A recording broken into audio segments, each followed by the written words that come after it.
Um, Welcome everyone to the first fireside session after lunch. After lunch, huh? Always hard. Yeah. We'll try our best to keep you all awake. As Vasanthi mentioned, right, like Gen AI is everywhere, and we saw tremendous amount of journey in the last few years where we are taking generative AI from proof of concept to production. While a big part of this journey is fueled by large language models, increasingly we are seeing emergence of smaller foundational models that are coming up in localized context. Whether it is efficiency of execution, whether it is superior performance, in very focused use case, these trade-offs are very important to understand. So in today's conversation, we'll hear from Vivek how we are progressing towards the Agentic AI paradigm, through this whole shift, and how we can use some of these models responsibly. Welcome again, Vivek. Thank you so much for being with us today. Yeah, thank you for having me here, and hopefully we won't put you to sleep after lunch. All right, so let's get started. So Vivek, we all know that advanced global LLMs are already there, right? And they have shown significant amount of strength across different use cases where we have tried. What's the case for smaller models? What unique values do you think they bring to the table? No, I think this is, in the 2 years, today what we call smaller models would have been considered huge a couple of years ago. But I think, we are now in the era of these LLMs. And these frontier LLMs are certainly wonderful in the kinds of things that they can do. But the interesting thing is that, when I use an LLM, right, I may use it for 3 or 4 different things, right? The first thing the LLM actually does is maybe it's a source of world knowledge, right? And an imperfect source, right? It probably will hallucinate and do various things, but it's an imperfect source. The second thing is that an LLM could actually be, a reasoning engine, right? Where it is trying to understand the context of what you are trying to do and actually provide answers that make sense. And of course, how much the answers make sense depends upon the context that is available. So therefore, especially if you look at the second set of things, which actually most kind of businesses, when they are using these solutions, you actually want to constrain that the answer comes from something that you define. And so therefore, the question is, if you're doing something, right, which you do, say, once a month, or you do it even a few times a day, using the largest, most complex system and doing deep research with it is probably the right answer. But if I want to do something that I want to actually use millions of times a day, actually focusing on agentic systems that do certain things really well, and actually focused working with orchestration of small models is actually the more effective way to go, not just from a perspective of cost, certainly from a perspective of latency, and finally, maybe even from a global warming perspective, right? If we use the largest models to answer every question, you end up seeing that there is a very significant, especially now, we have these think modes and things like that, which are very good in certain circumstances, but you need to know when to use it. Very well said. I think, if I summarize, right, context is the king, essentially, yes, right? And absolutely. in fact, at Walmart also, as we are looking at our business on the retail side, when we look at customer context or our associate context, that often drives much of the innovation that we are doing in this space. So very much resonates what you were talking about here. So shifting a gear a little bit, right? So coming from the tech on the people side, right? As generative AI is becoming more mainstream, right? It's increasingly becoming important, the kind of talent that we need to operate in this space, right? So what kind of readiness do you see to get into this space in terms of talent, skills? If you could highlight a little bit about both, what the audience can take with them, as well as if we are trying to hire the right set of talent, like what is it that we should look for? See, I think it's interesting, right? Especially, and I don't know how many of you people are software professionals. I think that what is happening today in the coding space is amazing or scary, depending upon how you want to think about it. What's really the premium is now to people who understand the problem that needs to be solved. And I think that's a very fundamental skill that that you need to be able to conceptually understand what problem you are solving for whom. And the people who are able to do those kinds of things at a larger scale are things that are the right kinds of skills that people need to have, right? Just to be clear, when you say problems, you mean business problems. Business problems. Not necessarily the technical ones. Of course, those are No, important. yeah, but I think, but you want to start with the business problem, right? In the end, the question is that you have to look at business problems and people who are able to understand and figure out how these business problems are there and are able to express it in ways that actually can be rapidly prototyped and understood in the era of Gen AI. I think those are the kinds of skills that are going to become more and more important, right? That I think is going to become more and more important. And I come from an older vintage. When we started, maybe you started programming in assembly, there were only very few people who did that. And now we work on higher level languages, right? And there are so many more people who are, writing software.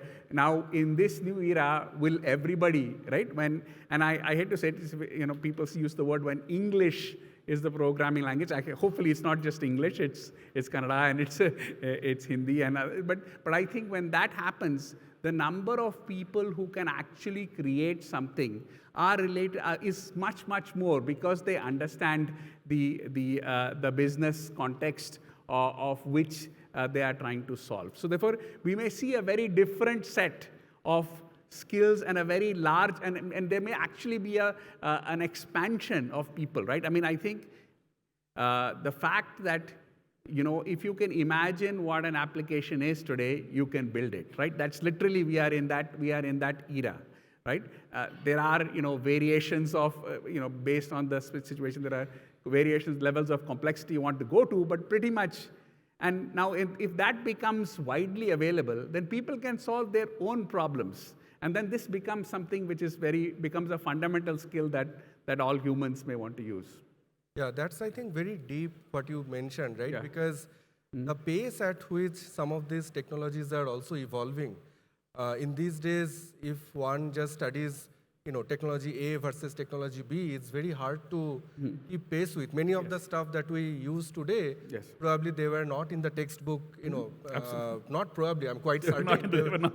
They were not, right? So I think in that kind of context, understanding the business problem, understanding what kind of customer problem that you are solving, that remains like that first principle thinking probably becomes very important, and you can go backward from there and then use or design the technology like the way you would like to, right? So that's very well put.